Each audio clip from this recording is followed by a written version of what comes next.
मसूरी में विकास को लेकर सियासी घमासान तेज हो गया है। कांग्रेस और बीजेपी एक दूसरे पर आरोपों की बौछार कर रहे हैं।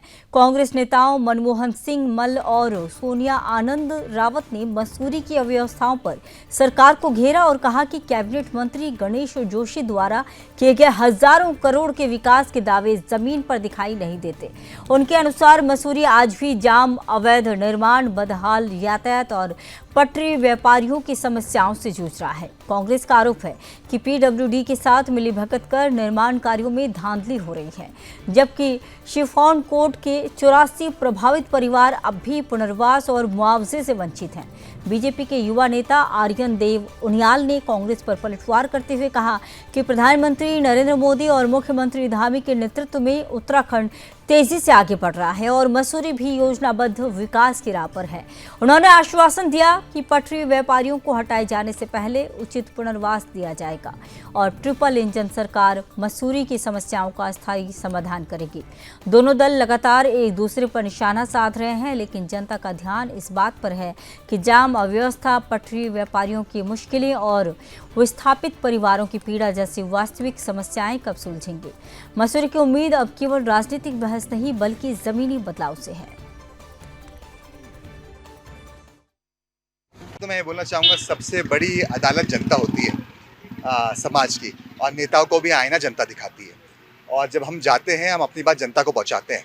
आप जितने भी स्टेट्स के आपने इलेक्शन देखे होंगे, भारत के पार्लियामेंट के बाद के इलेक्शंस में भारत ने एक ही व्यक्ति पे भरोसा किया है और एक ही पार्टी पे भरोसा किया है, वो है भारतीय जनता पार्टी और नरेंद्र मोदी जी। अभी आपने बिहार के चुनाव के रिजल्ट भी देखे होंगे। आरोप लगाना बड़ा आसान होता है। मैं थोड़ा सा पीछे जाना चाहूँगा, थोड़ा सा आईना दिखाना चाहूँगा। नाम नहीं लूँगा कि सब मेरे से बड़े हैं। जब मेरे पिताजी अध्यक्ष हुआ करते थे और जब वहाँ प्रोजेक्ट्स लेके आते थे, चाहे ट्रैम ट्रेन हो, श्री रविशंकर जी की यूनिवर्सिटी हो, बिरला जी का हॉस्पिटल हो, तब यही कांग्रेस के नेता, यही विपक्ष टांग खींचते थे, विधानसभा में टांग खींचते थे, रोड पे आते थे, जनता को बरगलाते थे। तो तब विकास क्यों नहीं होने दिया? और आज जब हमारी मीरा सकलानी जो यहाँ की अध्यक्ष है, 1 साल चुनाव उनको हुआ है, आपने तो 15-15 साल राज किया, आपने तो 10-10 साल राज किया, तो इतने विचलित क्यों हैं? इतना डर क्यों है कि काम कर जाएगी? ये डर है कि काम करने से रोकना है? ये डर है? तो मेरे को लगता है हम सबको थोड़ा सा इंतजार करना चाहिए, देखना चाहिए। बहुत सारी अव्यवस्थाएं जरूर होंगी, लेकिन उस पर काम हो रहा है, ऐसी आंख खोल के हमें देखना चाहिए। तो क्या मानते हैं, गणेश जोशी पे तो गंभीर आरोप लग रहे हैं?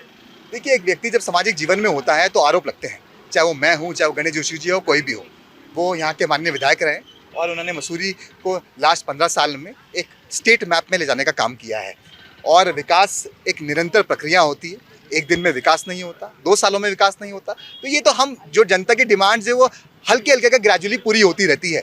तो मेरा मानना है जितने बचे हुए काम भी है वो काम भी होंगे और भारतीय जनता पार्टी का ही विधायक बनेगा और विपक्ष जितना भी बोलते रहे वो एक बार फिर से विपक्ष रहेगा। आज स्थिति है कि जब से लगे 2 साल से पूरे शहर की स्थिति बड़ी खराब हो गई। फिर ये रख रखाव के लिए पालिका ने पीडब्ल्यूडी को दे रखी है। आप देखेंगे कि जहाँ तक तारकोल है वहाँ तक वाइट पट्टी मान दी, जबकि कभी माल रोड में ऐसा नहीं हो। माल रोड आर पार है, जितनी भी है उससे ये संकेत मिलता है पर्यटकों को कि शायद जो वाइट पट्टी है इसके बाद जो है ये पार्किंग का स्थल है और पार्किंग होती है। न शासन प्रशासन, स्थानीय प्रशासन कोई और विशेष ध्यान नहीं दे रहा। आज माल रोड की स्थिति है कि आपने मेरे को 11:30 बजे का टाइम दिया, हमने गाड़ी मंगाई, मैं यहाँ पर 12:15 बजे पहुँचा हूँ।